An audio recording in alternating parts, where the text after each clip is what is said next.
มามาเรียนสร้างเสา SMB ของทอไว้ใช้กันอยู่ใน Civil 3D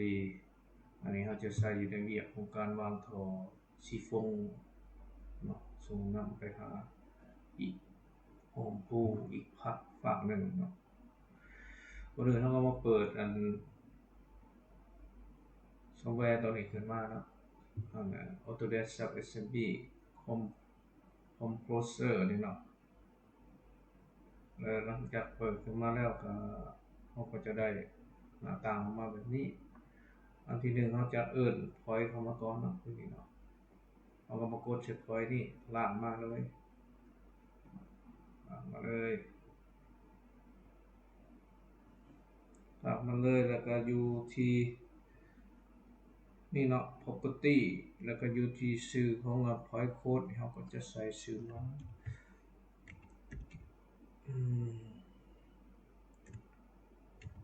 invert เนาะ invert point นี่เนาะอันที่สองก็ add point เข้ามาอีกบานหนึ่ง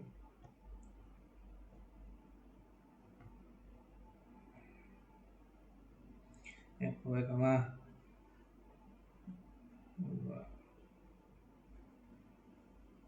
point สองมาที่ point code เช่นเดิมเนาะก็ใส่pi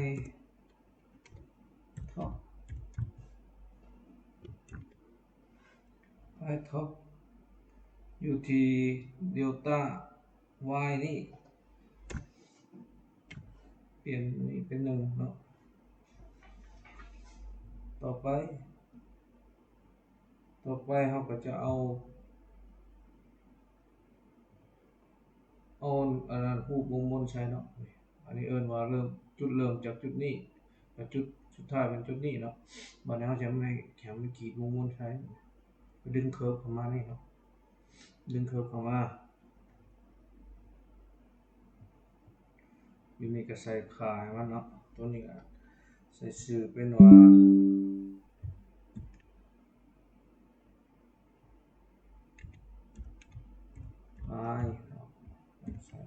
pi อยู่นี่ให้เลือกคือเก่าเนาะ3 points นี่เนาะอยู่นี่บ่พอเลือกนี่ชี้ให้เบิ่งความแตกต่างของมันอยู่ที่ start นี่เราก็เลือกที่ point number 1เนาะเริ่ม number 1แล้วก็จุดโค้งนี่ให้เป็น2เนาะจุดโค้งนี่ใช้โค้งอยู่จุดนี้เนาะส่งนี่จุดสุดท้ายก็ให้มาจบอยู่ที่1คือเก่าเนาะนี่เนาะเห็นบ่คือตัวนี้นี่ยังบ่พอเปลี่ยนเพราะอยากเห็นย้อนว่าอันนี้มันเหลี่ยมของมันเนาะถ้าว่าใส่8แล้วมันก็สิเป็นเหลี่ยมออกมา8เหลี่ยมแล้วนี่เนาะบัดนี้เราลองมาเปลี่ยนให้มันเป็นวงมนเลยละเอียดเลยใส่100ให้มันนี่มันจะเป็นวงมนแล้วนี่ให้เฮาเนาะถือว่าเป็นวงมนงามเลยบัดนี้เนาะขั้นต่อไปก็เพิ่ม point เข้ามาอีกอันนึงpoint ที่3 LT4 แล้วอยู่ที่point code นี่ก็ใส่เป็น bedding เนาะ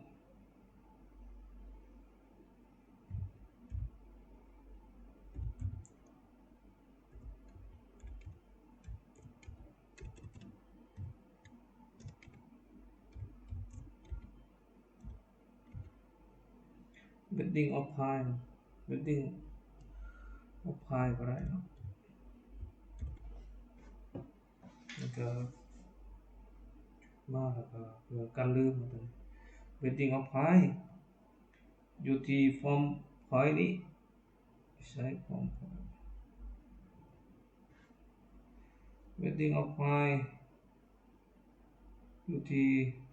form point นี้ก็ใช้เป็น1เนาะแล้วก็ delta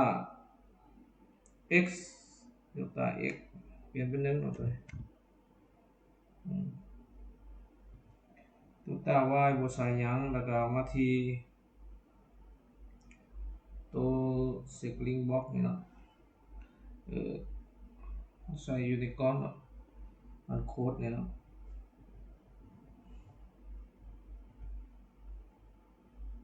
Sigling Box นี่โค้ดนี่ก็ใส่เป็นเบสท็อปเช็คแล้วเนาะอันนี้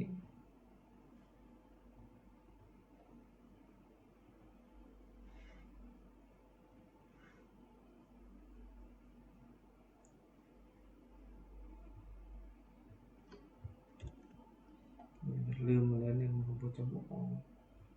ไม่ผิดแล้ว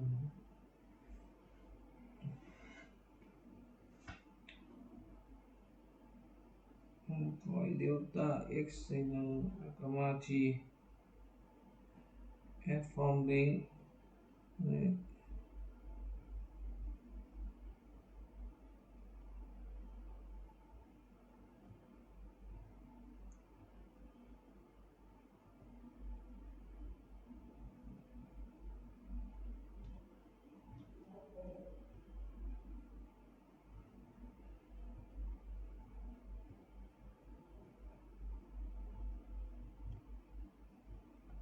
นี่มันผิดตัวใดเนาะ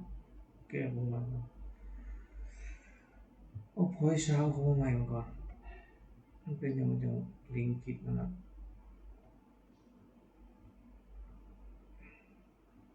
แก้ใหม่เนาะมันก็ใส่เป็น bedding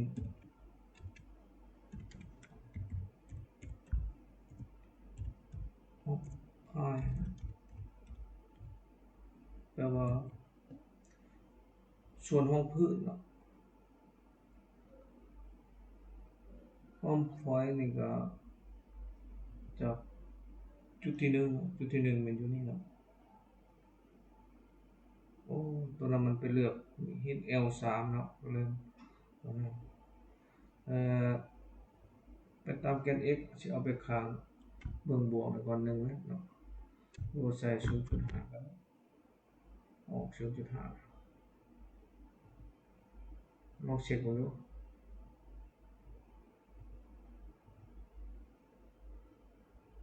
0.5 เช็คไปแล้วเนาะตัวนี้ก็ใส่ให้ว่าเป็นชื่อหยัง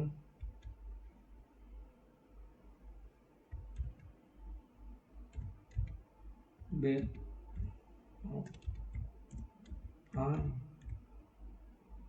จุฬาใส่เบสพาย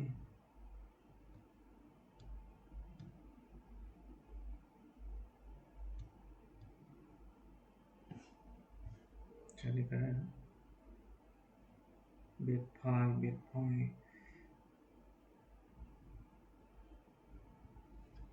ใส่เป็น L ของมันใช่ไหมเบสพาย L เนาะดูได้แล้วต่อมาก็เพิ่มเข้ามาอีกเนาะพอย4นี่พอยโค้ดก็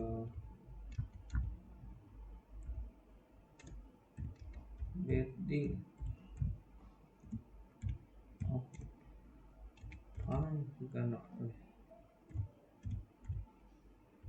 bedding of pi อันนี้ก็ให้เริ่มจาก1คือกันเนาะเริ่มจาก1ไปตัวนี้ไปข้างซ้ายมันลบโอ้ตัวนั้นใส่ L แล้วเนาะลงลบ 0.5 เนาะแล้วจังแก้วก็ใส่เป็นเบส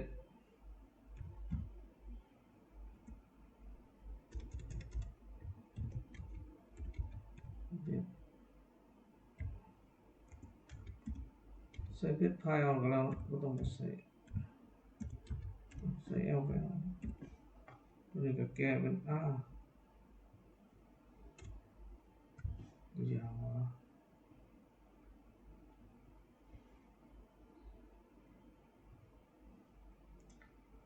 วันนี้จะเอามันลงอันนี้เนาะ4แล้ว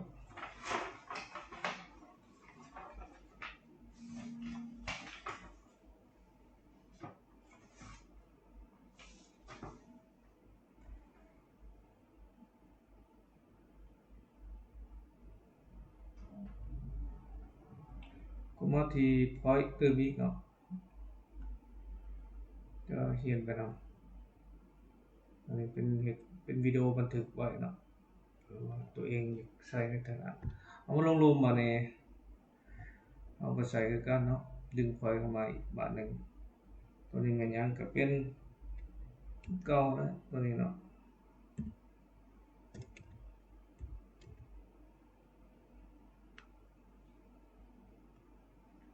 อยู่ในภาคส่วนเดียวกันใช้อันเดียวกัน bedding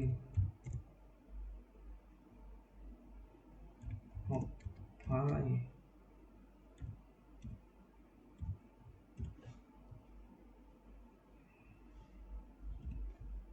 bedding of pie และตัวนี้จะเป็นแกน x แกน y เนาะถ้าเฮาสิให้มันเริ่มอยู่3ก่อนก็เอามา3เนาะให้มันลงนี่แกน x แกน y คันลงหลุมแล้วลงจากจุด00แล้วก็เอิ้นเป็นติดขาลบเนาะลงอยู่ 0.15 ก็ได้เอาเป็นก่อนเนาะตัวนี้ก็ใส่เนาะเป็นอย่างที่นี้ความหนา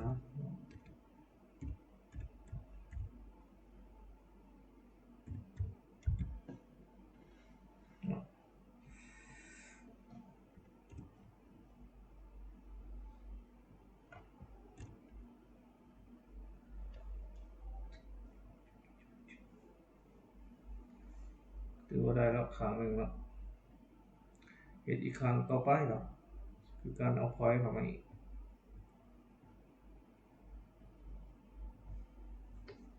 นี่ก็เป็น bedding คือกันเนาะอยู่ในภาคส่วนเดียวกัน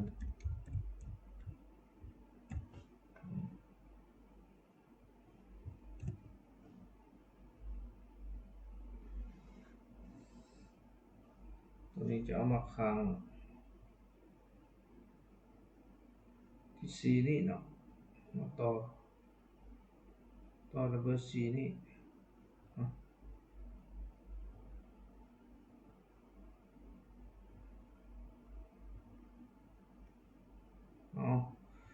ตัวใส่ชื่อผิดนะนี่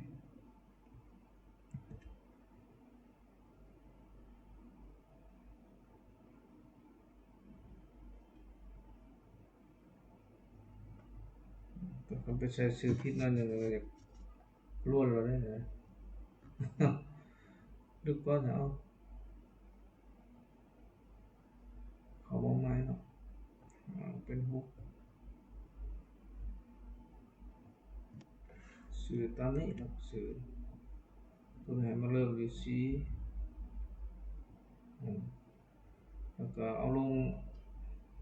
หลุมคือกันเนาะจุดตัวนี้ก็ใส่เป็น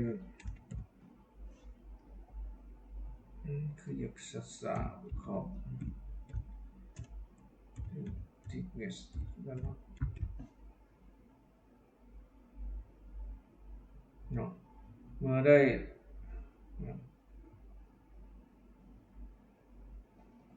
เป็นยังจังเบิด62ถือ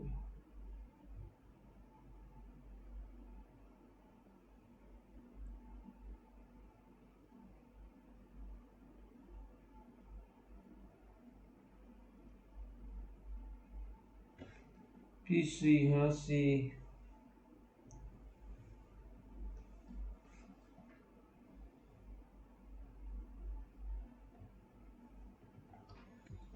เป็นยังมีนี่บ่ใส่นี่วงเล็บบ่ฮะนี่มันติดขาลบนี่บ่ลบ4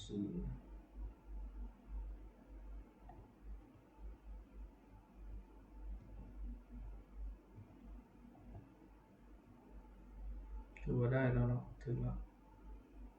0ลบ0มันน้อยมันแนวเนาะวันนี้ก็มาปิดท้ายมันปิดท้ายทั้งรูปนี่เนาะท้ายพื้นมันความหนานะใส่พื้นมันเซตไปปิดเซตไปบาดเนาะ การปิดเราก็สิปิดแต่556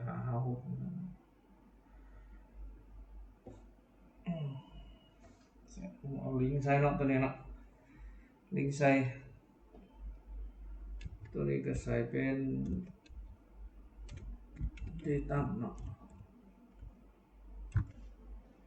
ก่อนเริ่มจาก5มา6เนาะถือว่าปิดแล้วตัวนี้เนาะถือว่าจบไปเนาะสำหรับการสร้างข้อมูลเบื้องต้นตัวนี้เราบ่อยากให้มันโชว์ปิดออกก็ได้เนาะเช็คนี่ถือว่าแล้วเนาะ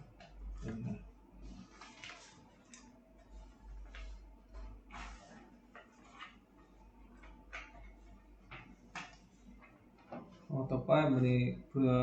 อยากให้มันมีการขุดดินเนาะดินขุดดินธรรมชาตินี่ขุดลงลึกจากดินธรรมชาตินี่เอามาใส่ข้างตัวดินขุดลงมานี่ให้มันตอนนี้ก่อนอื่นนี่เราก็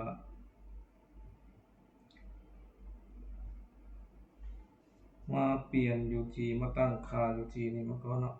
ตั้งค่าพารามิเตอร์มันนี่เนาะก็มาอยู่ในแถบของ target นี่ก็แอดนี่เข้ามาเนาะ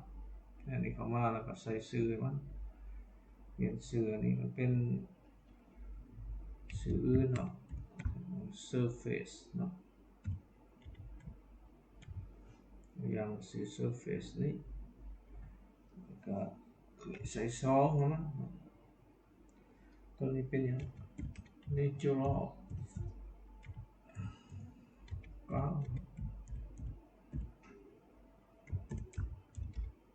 เร็วตั้งตามนี้เนาะลองมาดู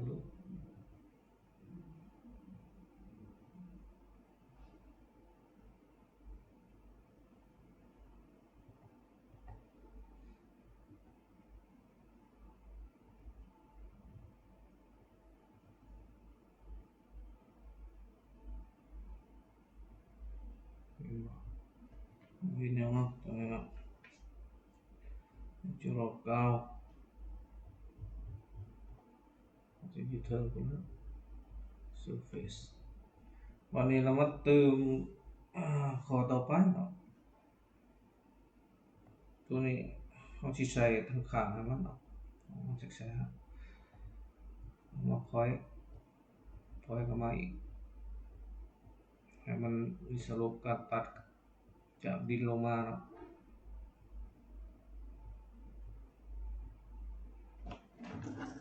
ที่พอยนี้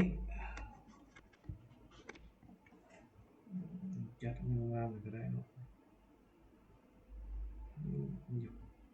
เด้งไปเองแล้วเนาะพอยนี้มาที่พอยอะไรเนาะ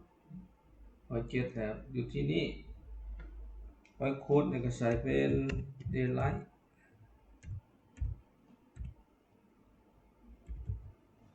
เนาะใส่เป็น daylight เห็นไหม daylight อยู่ที่ไทยมันนี่ก็เลือกเป็น slope เนาะ slope to surface เนาะ slope to surface จากนี้ขึ้นไปเนาะ slope to surface วันนี้จะเริ่มจากใช้นี่เนาะเราจะเริ่มต่ำสุดของนี้เนาะดาวต่ำของมันพอยหานี้เนาะพร้อมใช้พร้อมพอยหาปึ๊บไปเนาะวันนี้ slope เราจะใช้เป็นเท่าไหร่ใส่เป็น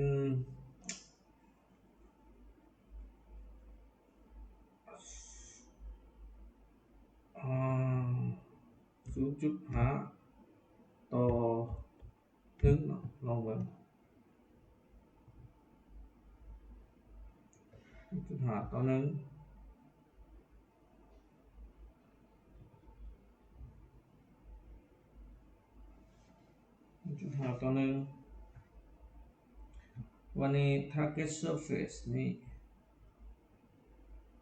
วิธี target surface นี่เราก็ไปหา surface เนาะมันก็จะปิ้วขึ้นเองมันออโต้เนี่ย slope ที่ 0.5 ต่อ1ครับ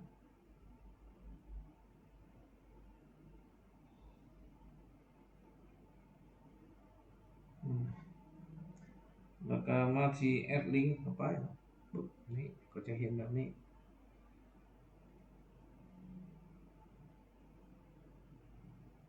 หลังจากนั้นแล้วก็อยู่ที่โค้ดนี้เราก็ใส่เป็นอย่างใส่เป็น data นี่ก่อนเนาะ data นี่ก่อนลงไปโอเค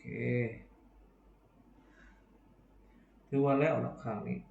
ข้างต่อไปก็เฮ็ดเช่นเดียวกันนั่นแหละเนาะว่าเป็น point 8เนาะข้างต่อไป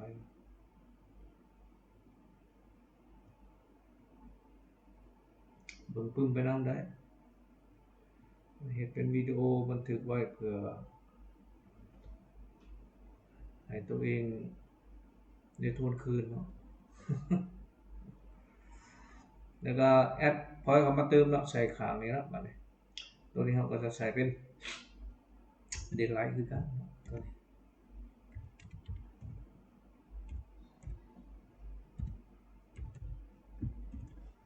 เดดไลท์คือกันตัวนี้คือกันเนาะเปลี่ยนเป็น slope to surface คือกันตัวนี้จากไซส์จาก6เด้ตัวนี้เนาะslope เฮาก็สิแม่น 0.5 ต่อ1เนาะเป็นต่อ1นี่เนาะ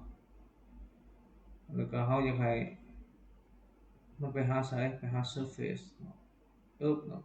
ถ้ามันไปแบบนี้เขาก็ต้อง reverse ให้มันมาข้างอื่นเนาะตัวนี้ก็มาที่ reverse slope direction เนี่ยเนาะมันก็พลิกให้เลยหรือว่ามันฟลิปลงไปนี่เนาะ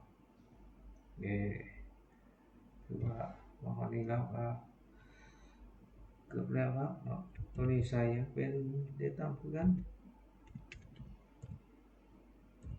ใส่กันเนาะ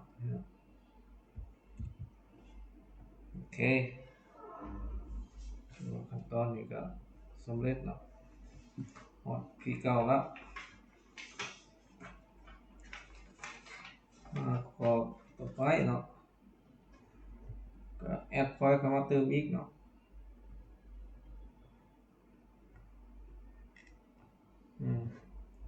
แอดพอยต์เข้ามาเติมอีกอยู่ที่พอยต์โค้ดนี่ก็ใส่เป็นใส่ตามเพิ่นเลยเนาะ pi invert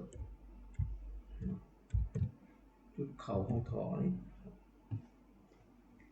วันนี้อยู่ที่ form point นี่เราก็ใส่เป็นเริ่มจาก1เนาะ form point เลือกเป็น1อยู่ที่ delta y นี้เราก็ใส่เป็น 0.0 น่าจะเป็นความหนาของงานเนาะ 0.05 นี่ก็ได้5เซนโทนะ5เซนประมาณนี้เนาะใส่ความหนากันและโค้ดนี่ก็เป็นพายเนาะตัวนี้เนาะมันเราเฮ็ดเกี่ยวกับความหนามันออฟเซตอะไรพาย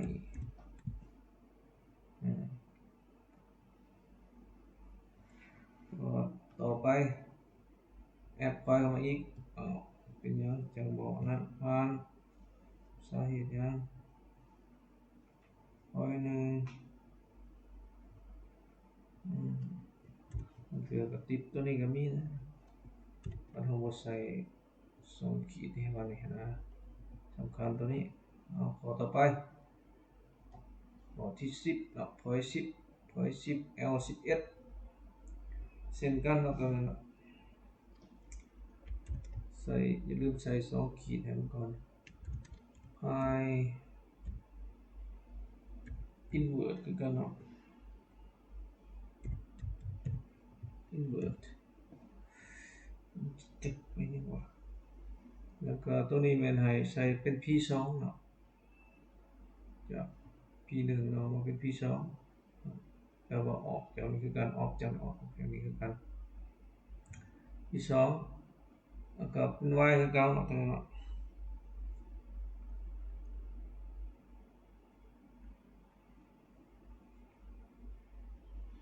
เดลต้า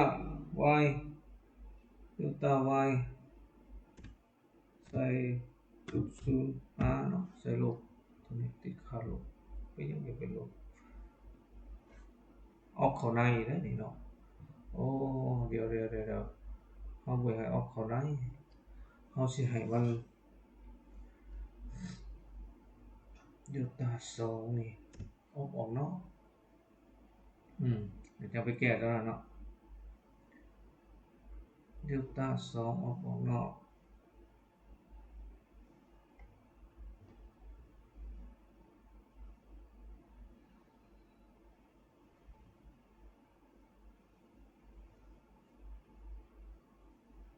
ธรรมดาต้องออกนอกเลยกันตัวนี้ออกอยู่เทิงนี่ออกเข้าในเป็นลบอยู่เทิงออกนอกเป็นบวกคันอยู่1ออกมาเป็นลบเนาะจังถือโอเคตัวนี้ใส่สื่อเป็นพายเนาะจะไปแก้เอาใหม่เนาะมันจะให้มันออกไปนอกนี่พอก้มหน้าทอเลยมันมีสื่อคล้ายๆกันแล้วมันอย่างนั้นเอาไปแก้มันใหม่ก็มันมีจุดอีกสักถือแล้วมีแต่ตัวนี้แก้เป็นลบนะตัวนี้ออกคู่กันข้ามก็ได้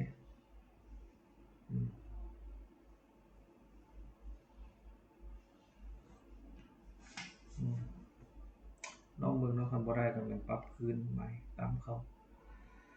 ก็ถือว่าสำเร็จเนาะมาขั้นตอนนี้บัดเฮาจะใส่เคิร์ฟให้มันบาดนี้ลากเอาเคิร์ฟให้เข้ามา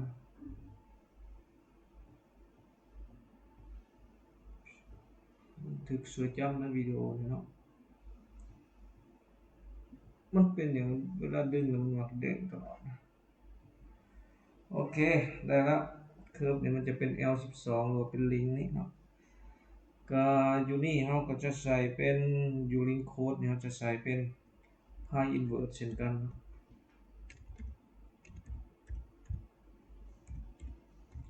pi inverse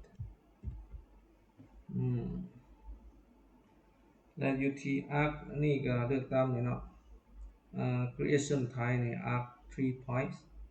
เลือกอันเก่าแล้วอยู่นี่เราให้เป็นวงมนหอบเลยใส่หอบสิงกับตัวทำยิดทั้งเนาะตัวนี้และ station point start point แม็กก็แมนเลือก number 9เราประมาณ L9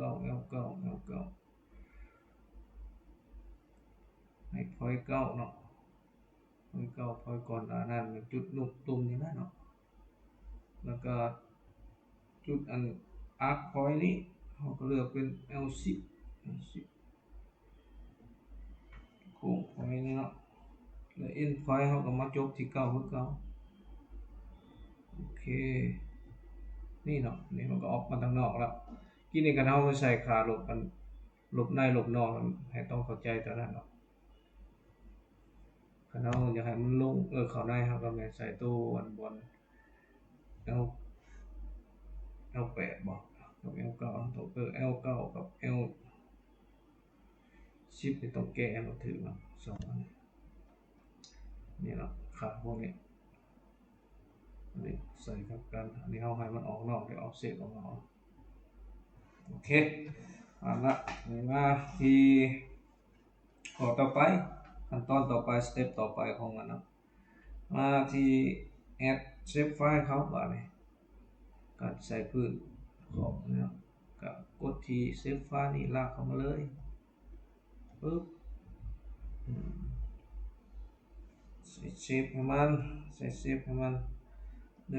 มาแล้วเราก็จะมาใส่ที่เซฟโค้ดนี่เป็นอย่างปุ่มยืมไพ่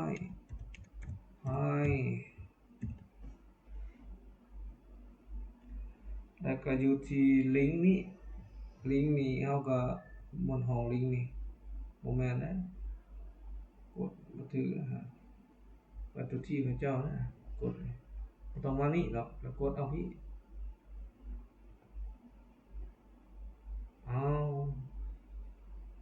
ก็เป็นแบบนี้แหละต้องได้ลิงก์ใหม่แล้วบ่แม่นเนาะแอดตัวที่มาบ่ได้นี่เนาะจะอยู่ในขอบนอกนี่เนาะเป็นเนื้อของอันเบตงทอหรือว่าเนื้อของอันก็เป็นทอ PE ก็เป็นเดือยางของมันเนาะขอบเขตความหนาความหยังของทอนะตัวนี้เนาะถือว่าเซฟนึงได้แล้วเนาะเป็นทอนี่เป็น L12 กับ2เนาะคือเนาะต่อไปเซฟเฮาจะมาสร้างพื้นผิวของตัวนี้เนาะใช้เซฟของตัวนี้ของเบตงหรือว่าพื้นห้องทอฮะก็แล้วแต่ชื่อนั้นก็แล้วแต่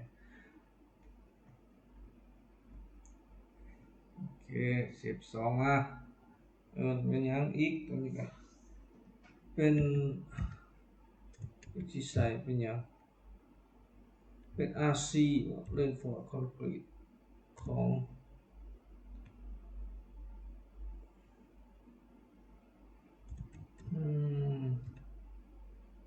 RC Bed ก็แล้วเนาะ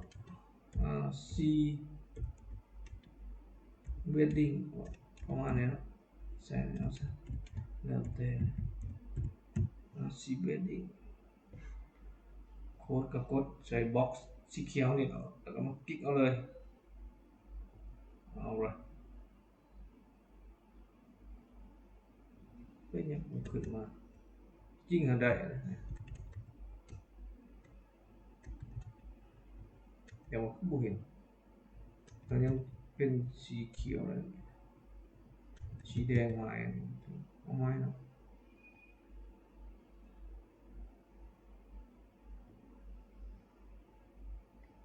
โอ้ตัวนี้สำคัญยอดว่าสาเหตุบ่มีวงอันนี้ละคือว่าอันนี้นะนี่ถือว่าได้แล้วเนาะใส่ขอบเขตให้มันระบุชัดเจนกันเนาะถือว่าผ่านเนาะขั้นตอน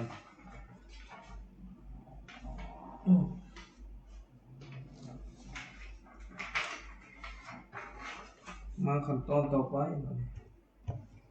ขั้นตอนที่16นี้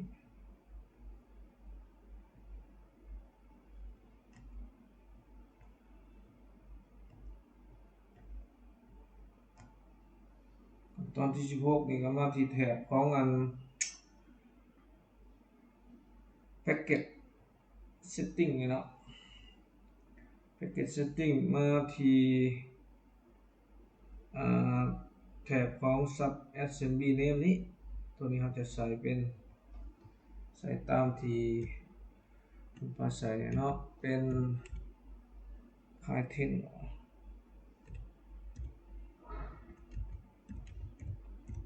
โ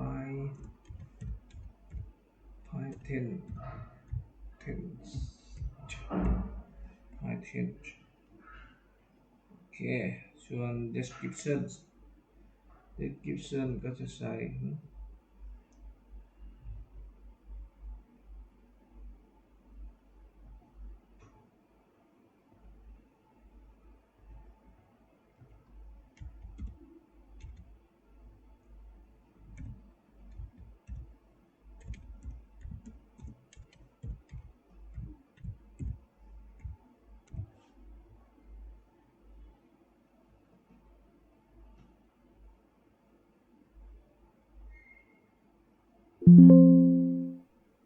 This name does not conform the rule.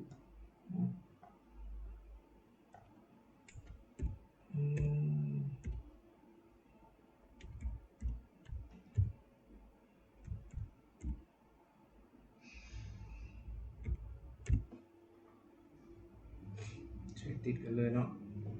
ใช้ติดกันเลยก็อยากแยกใส่นั่นซะพิมพ์ใหญ่นะเนาะส่วน description มันใช้เป็น Python Sub Assembly ตัวนี้น่าจะใช้ได้เนาะ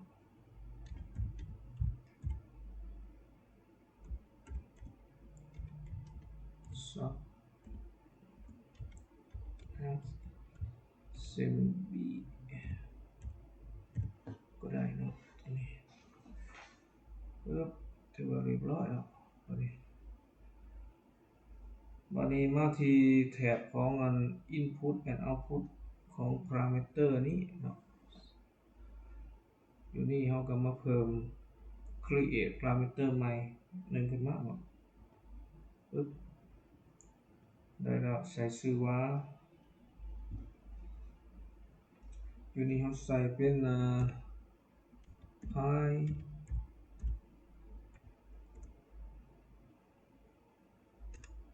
idea ใส่ตัวใหญ่ซะตัวนี้ idea นี่ output in double อยู่ที่ type double out อยู่ที่ direction man input อยู่ที่value default value ใส่1อยู่ที่นี่ display name นี่ใส่เป็นว่า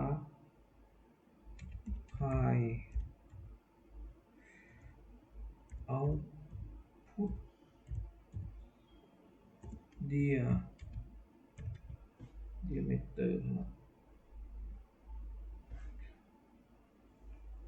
แล้วก็แอดเข้ามาอีกเนาะเขียนให้มันครบเลยซะอยู่นี่เฮาก็ใส่เป็น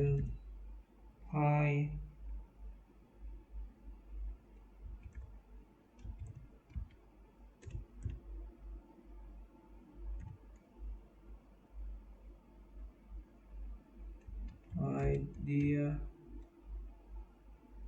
in เนาะ idea input เนาะมัน idea input เนาะตัวนี้ใส่ type and direction เนี่ยเลือกตามเก่าเนาะตัวนี้ใส่เป็น 0.9 ไปก่อนเนาะแล้วตัวนี้ใส่เป็น type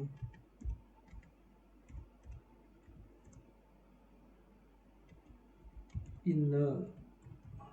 dia เนาะแอดเข้ามาเติมเนาะต่อไป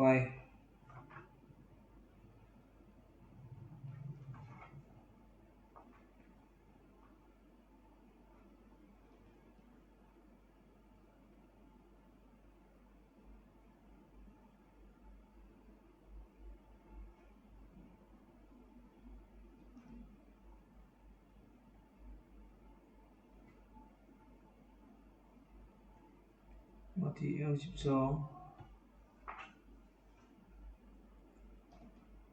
นี่อยู่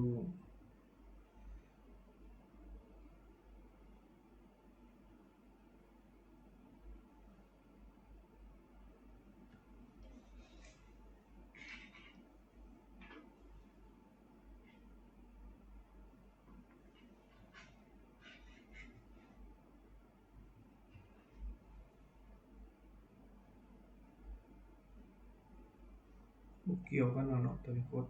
ตัวนี้มา P12 ตัวนี้เอาได้เลือกเลยตัวนี้ก็ได้เนาะนี่เราต้องเลือกตัวนี้เฮาก็มาเพิ่มเข้ามาอีกเนาะเขียนเติมอีก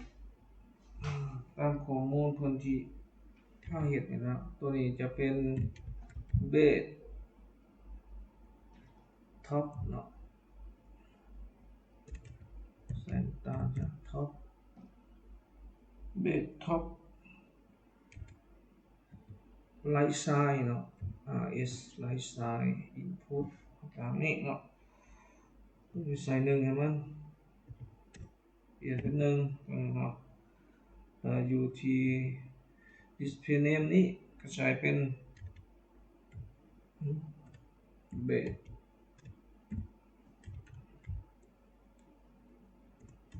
top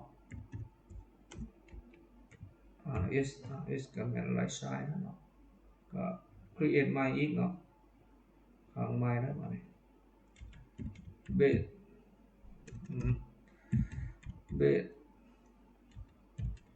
top left side เลยเนาะตามนี้เนาะใส่1 base top left side ตัวนี้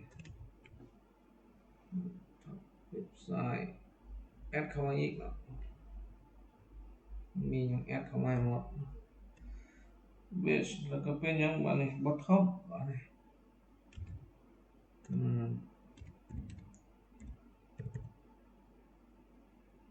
bottom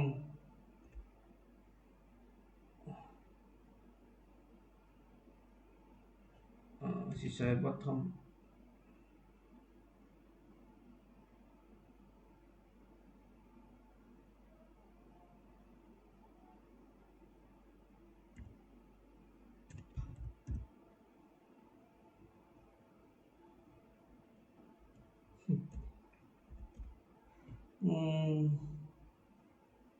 เป็น bottom เนาะตัวนี้อันนี้ก็ base บ่ถือ base ดี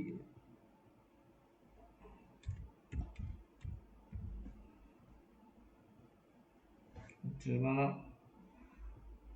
ใส่2ตัวนี้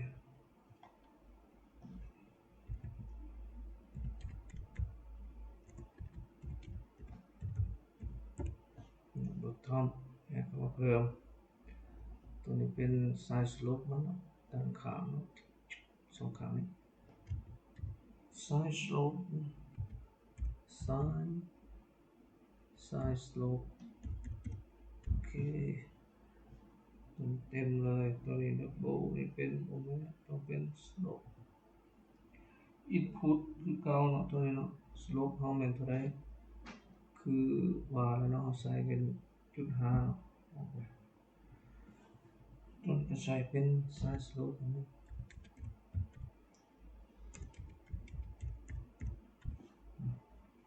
ยังบ่นี่ยังเหรอยังอีกอันความหนา thickness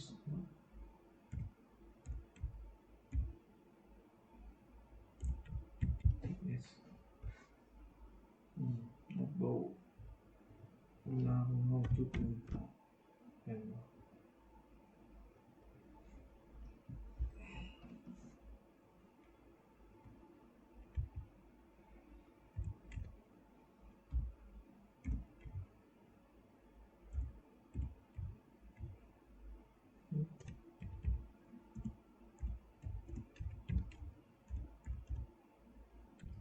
slope นอกจากได้แล้ว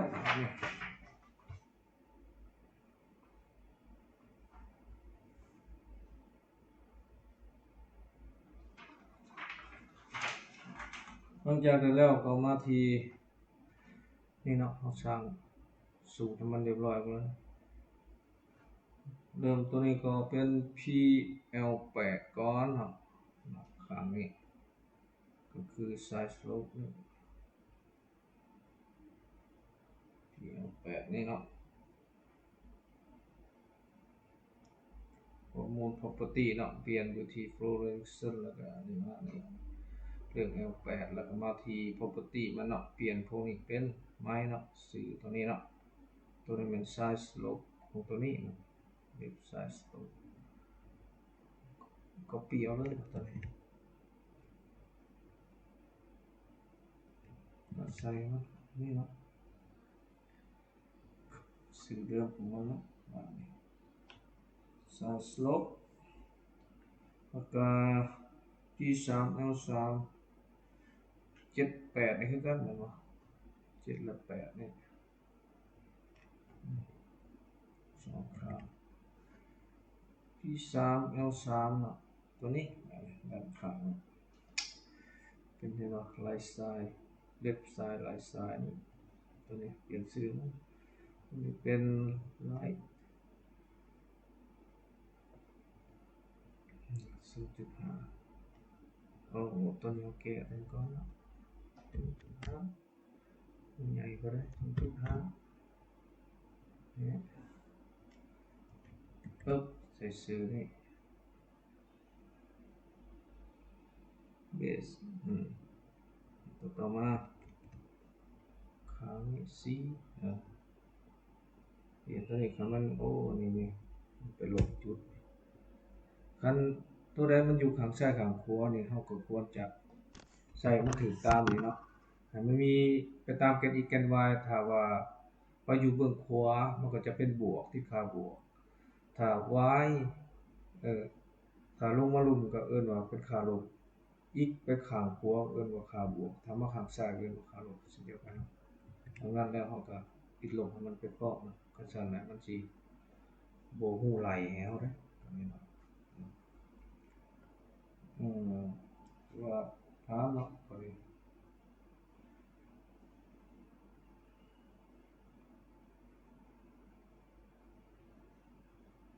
เจ็ดนี่มีหยังได้ตามเนี่ยธรรมดาเนี่ยมันต้องเป็นเบสของตัวนี้เนาะมีเบสตัวนี้ bottom base เจ็ด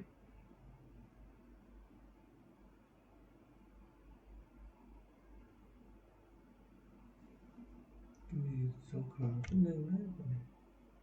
สองแบบถึงจริงๆก็ใช้ตัวนี้ก็ได้แต่ว่าอยู่นี้มันบ่มีไซส์ให้ใส่แล้วนะจริงๆก็ต้องเอาคันซั่นบ่มีเราออกเลยก็ได้ตัวนี้ลิงก์ตัวนี้เพราะตัวนี้อาจจะคลึงกับตัวนี้มันจะลิงก์6 5 7ใส่กันตัวนี้เอาออกก็ได้นะหรือทิ่มก็ได้ตัวอยู่นี่บ่ลึกก็ได้เพราะว่ามันจะบ่สัมพันธ์กันเนี่ยมันจะบ่มีแต่ว่ามันไปใส่ชื่อมันบ่ถูกเด้แต่ว่าจะใส่ชื่อนี่ได้บ่ก็ลองเบิ่งเนาะ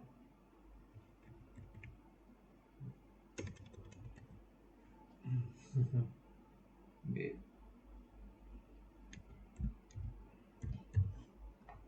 คือว่าจะบ่ได้เนาะใส่ data เก่า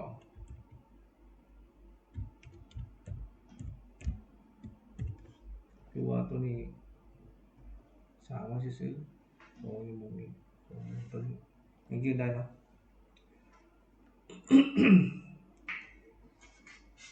แล้วไปที่ P6 P5 L6 P5 เนาะพวกนี้ทั้งสองข้างนี้ข้างที่จะเอาลงหลุมนี่เนาะเอิ้นว่า thickness ตัวนี้เนาะ 0.5 ตัวนี้ลงหลุมก็เป็น 0.5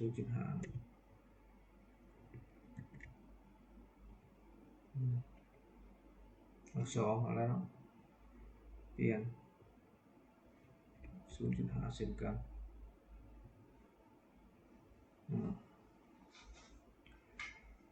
นั่นแล้วก็ถือว่าสำเร็จเนาะสำหรับการสร้าง sub MCB ของท่อแต่ว่าอยู่ในนี้พอเราไปครึ่งนี่เห็นว่ามันกินตัวนี้มาเนี่ยตัวยังไม่ได้กำลังปานใดพอเรา move ตัวนี้ขึ้นถึงดังนั้นแล้วท่อของเรานี่อาจจะเป็นขนาดอื่นเนาะแต่ว่าเพื่อให้ว่ามัน offset ไปทางไหนคือดังที่ว่าเบอร์เท่าไหร่เนาะoffset เข้าไปในนะ18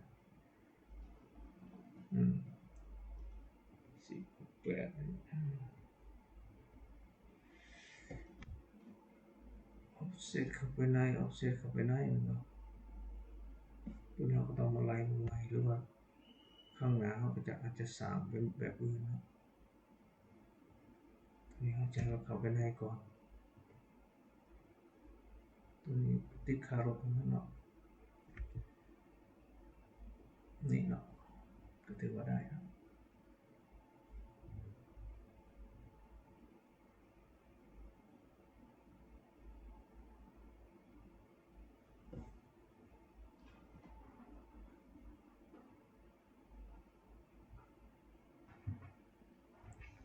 ฉันต้องมาแก้อยู่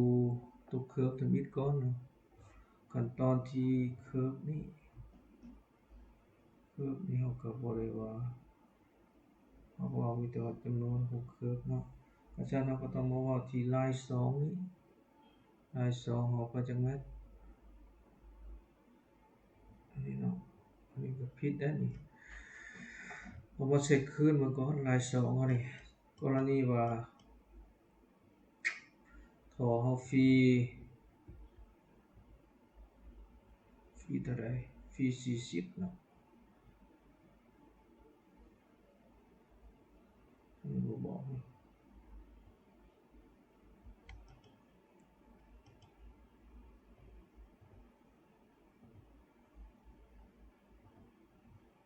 ฟรี40นี่ฟรี40ตัวนอกนี่สิแม่นเท่าไหร่เนาะเราต้องมาสร้างตัวนอกแม่น 0.140 เนาะเราต้องมาปรับตัวนี้ 0.140 หาร 2 0.140 หาร 2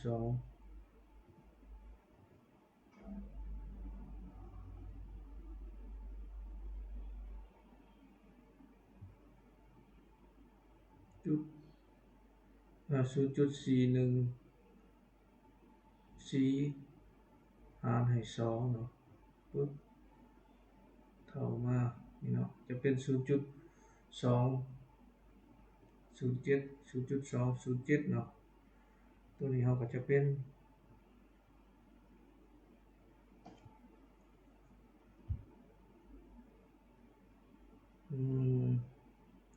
ใส่1ไปก่อนก็ได้บ่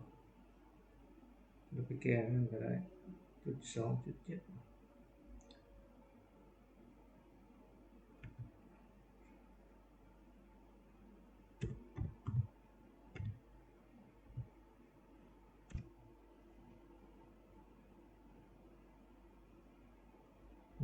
จะเป็นน้อยๆแล้วนี่เนาะ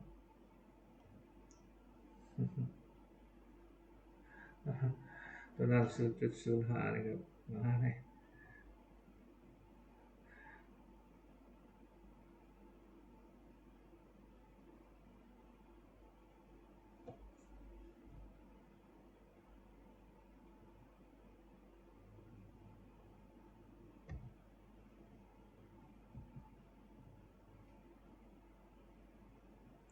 ต้องนี่ไปก่อนเนาะจะบ่แก้ยังมันไปแก้เอาอยู่ในก็ได้เนาะ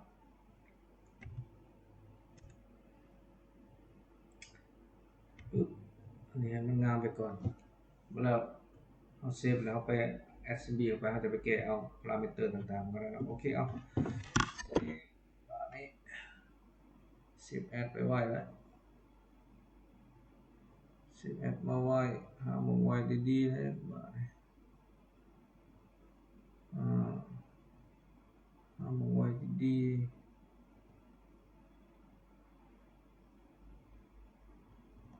ใส่เป็น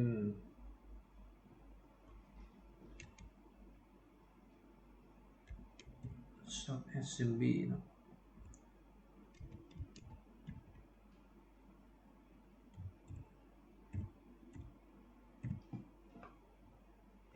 เดินไว้ตัวนี้ก็ใส่เป็น pi trim sub SMB โอเคก็ถือว่าแล้วเนาะตัวนี้เนาะลองเอามาใส่กับเวียกเฮาเบิ่งว่านี่ตัวนี้เฮาสิลึกทิ้งแล้วเนาะตัวนี้ใส่เนาะตัวนี้ก็เปลี่ยนชื่อตัวนี้ใหม่ก่อนสีฟองก็ได้เนาะบ่เป็นหยัง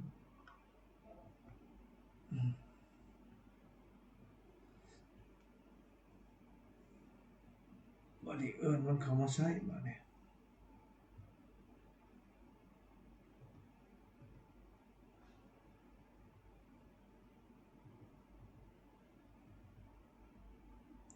10 pi custom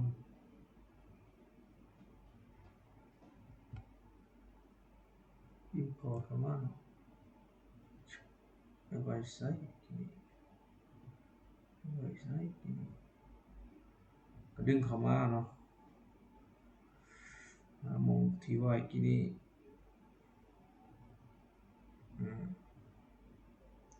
โอเคใช่ถือดีบ่วิธีการปั๊บเนาะก็จะได้แบบนี้มาถือว่าสูงหลายเนาะจ้ะลอง edit มาดูว่าสูงหลายนะโอ้1 เมตรตัว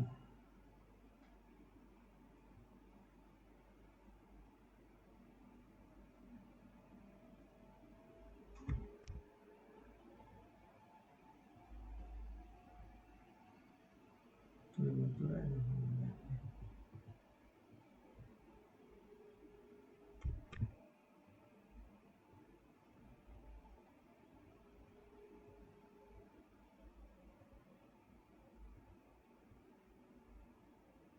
เดียวภายนี้40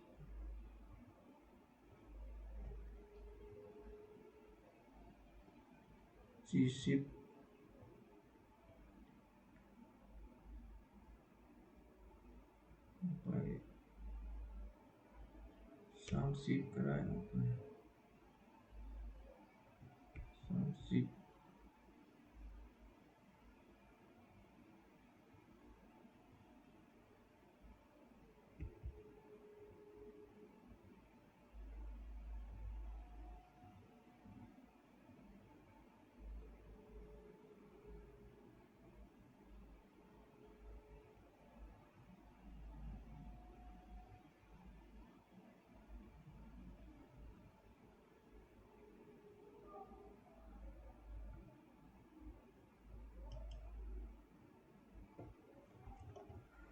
ลองนั่นเบิ่งช่วงใด4 5 6 5 4 6 7 4ครับ4 5 6 5 4 6 7 4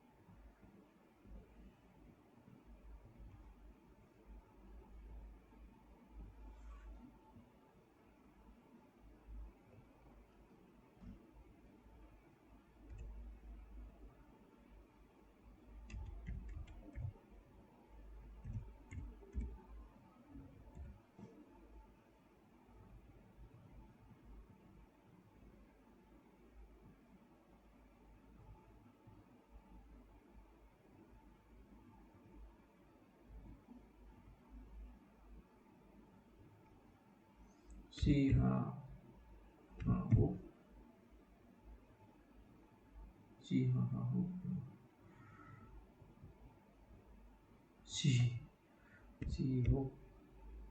อเค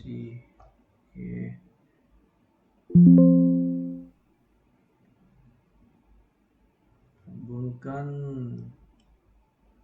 สิออกมาจังไดเนาะนี่เนาะ SubSMB ที่ว่าครับรีวิวอีกอันนึง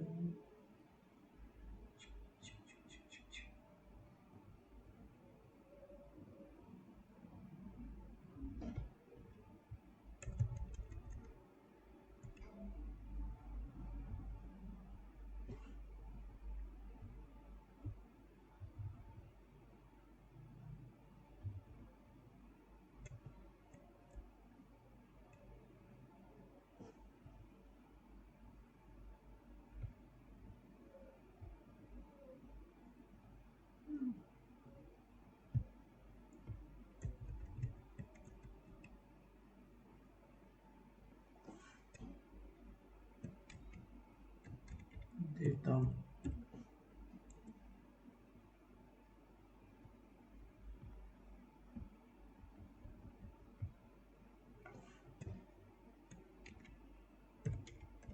ท็อปนอกตัวนี้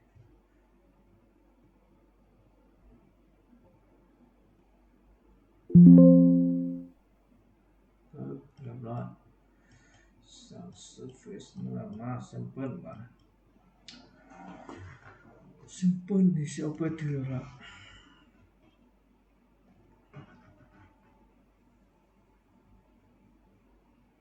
เท่าไหร่ดีจักช่วง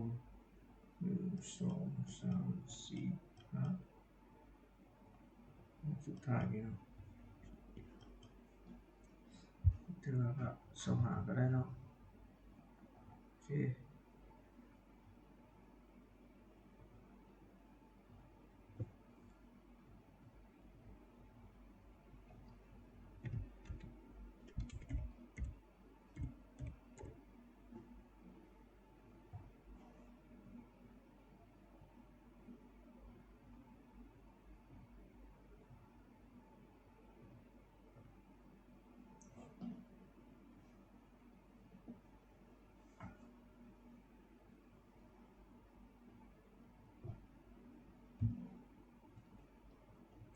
อยากลืมเลย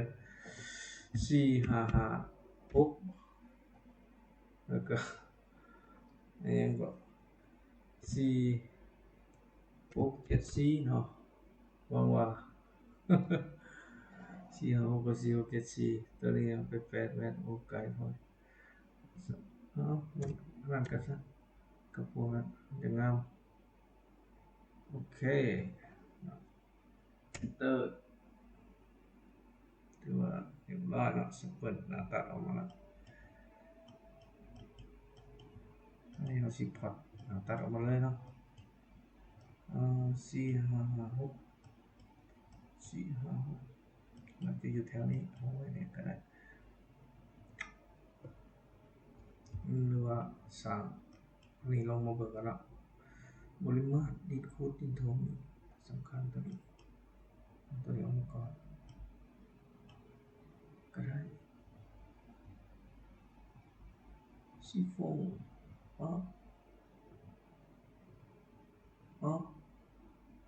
ดาตัมซีโฟท็อปดาตัมบริลึกตัวนี้ว่ะโอ้โหใส่มาเลยนะแก้วก็ได้เป็นยังจึ๊บมาเรียบร้อยมาที่อันเก่าอีกจึ๊บ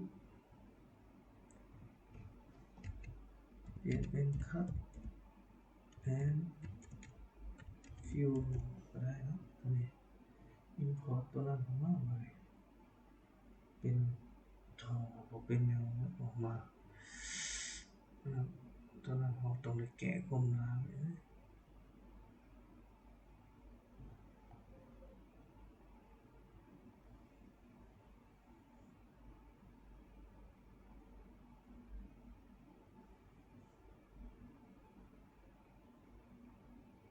จริงตัวนี้คันเฮาบ่อยากถอดตัวนั้นออกมาก็ได้นะเพราะว่าเฮาบ่น่าจะได้ใช้กับเลี้ยงดินขุดดินถมนี่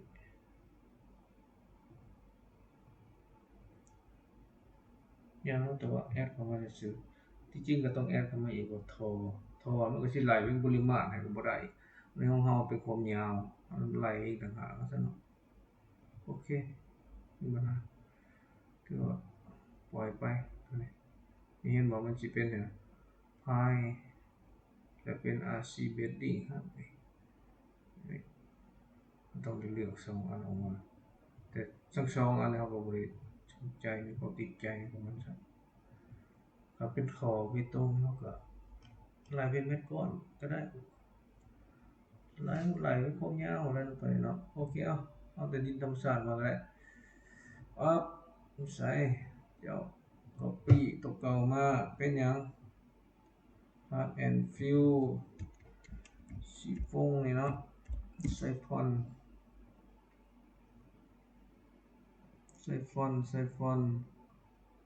MC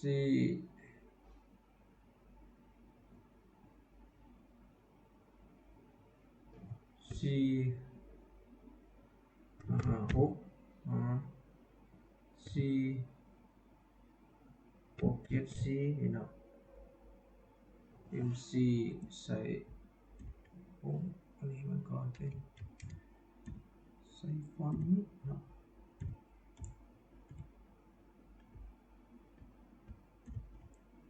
เอานี่ก็ได้ก็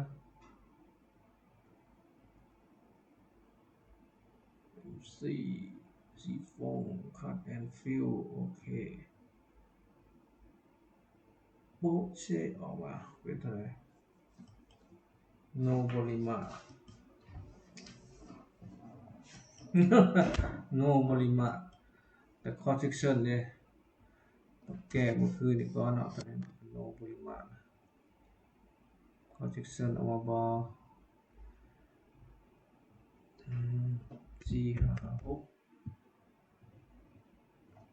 4 6 7 4นั่นบ่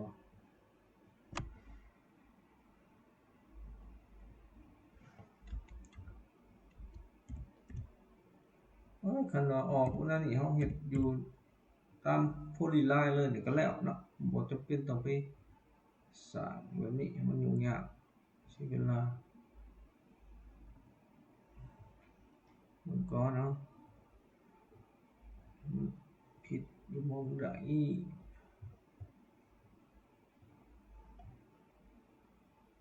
next ไป create ออกมาปั๊บได้บ่ได้เนาะพอเฮานี่ใหญ่เกินแล้วนี่เห็นบ่เช็คดูนี่นะ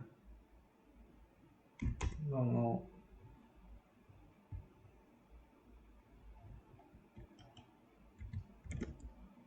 ใหญ่เกินเลย90 เซนแก้ก็บ่ลงถือว่าสร้างอันใดได้อันนั้นเลยนะนี่ปริมาตรก็บ่ออกให้แต่ว่าได้ซื่อๆแต่ว่าได้มันไล่หน้าตัดเอาต่างหากตัวในแผนห้องเฮาก็บ่ได้เฮาก็ตัดออกถือว่าเฮาเซฟไปแล้วอันหนึงเนาะเราจะมาแก้เอาเฮาบ่ได้ตัวนั้นตัดออกตัวนี้เฮ็ดเป็นหลายๆอันเนาะโอเคสำหรับวิดีโอนี้ก็เป็นแนวทางเนาะในการที่ว่าเฮ็ดท่อเนาะเพื่อเอาไว้เบิ่งตัวเองศึกษาเพิ่มเติมเนาะถ้าใครสนใจก็สามารถอัปเดตได้นี่หน้าเวียกงานของแต่ละไผมันเนาะตัวนี้ตัวนี้ถึงแล้วบ่ต้องขึ้นมาแล้วเนี่ยตัวนี้มันจะเป็นอยู่ตกใส่อ่างพรแล้วเนาะตัวนี้เฮาแต้มอ่างพรใส่ประกอบก็ได้เนาะสเตจสุดท้ายนี่ตัวนี้ก็จุดดันเขาของมันเนาะตัวนี้เบิ่งก็คือว่าสูงเกินไปนะบ่ถึงเนาะนี่ต้องได้ลดระดับนี้ลงเนาะคือว่าสูงจากดินธรรมชาตินี่นะที่จริงมันต้องลงต่ำกว่านี้คือว่าเราต้องเปลี่ยนคอริดอร์จากต้องเป็นบททอมนี่และวิธีที่2บางทีเราอาจจะใช้เป็นของตัวนี้เลยเนาะเทนพายต่างๆมาเฮ็ดแล้วก็แต้มทอหรือว่าสร้างซับแอสเซมบลีอยู่นี่เลยใช้ก็ได้เนาะเพื่อจะง่ายกว่าคันว่าในกรณีการลิงก์ต่างๆก็ยังบ่ไหลปริมาตรออกมาอันนี้เป็นแนวทางสำหรับตัวเองโอเคใจสำหรับที่มาเปิดเบิ่งเนาะ